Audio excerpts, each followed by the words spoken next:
আসসালামু আলাইকুম ওয়া রাহমাতুল্লাহ।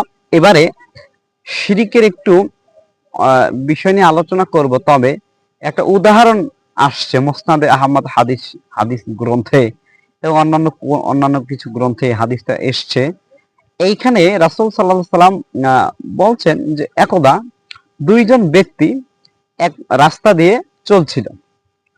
চলা অবস্থা হঠাৎ করে তারা এমন জায়গা দিয়ে অতিক্রম করছিল, সেখানে একটা প্রতিমা, মূর্তি অথবা একটা মাজার এরকম কিছু ছিল। এই অবস্থাতেই ওখান দিয়ে তাদের পার হওয়া নিষিদ্ধ ছিল।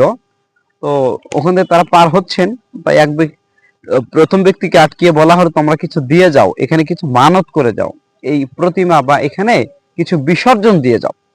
তখন ওই প্রথম ব্যক্তি বলছে, আমার কাছে এরকম দেওয়ার মতো কিচ্ছু নেই। তখন প্রতিমার যে ইয়া থাকে, তাদের দায়িত্বশীল, তারা বলছেন যে একটা মশা অথবা মাছি হলেও তোমরা এখানে বিসর্জন দিয়ে যাও। তো ওই ব্যক্তি বলছে, না, অসম্ভব, এটা আমি দিতে পারবো না। তখন এই ব্যক্তিকে হত্যা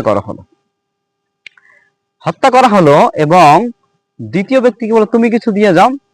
ও তো দেখছে যে প্রথম ব্যক্তিকে হত্যা করেছে, তো ও কিছু একটা দিয়ে গেল, ওকে ছেড়ে দেওয়া হলো। তো রাসূল সাল্লাল্লাহু আলাইহি সাল্লাম তাই বলছেন যে প্রথম ব্যক্তিকে হত্যা করা হলো, ওই ব্যক্তি জান্নাতে চলে গেল। আর যে ব্যক্তি কিছু দিয়ে চলে গেল, সেই ব্যক্তি জাহান্নামে চলে গেল। আর জাহান্নামে গেলে শিরিকের পাপ করে কোনো ব্যক্তি যদি মৃত্যুবরণ করে তওবা ছাড়া, ওই ব্যক্তি চিরকাল জাহান্নামে থাকবে।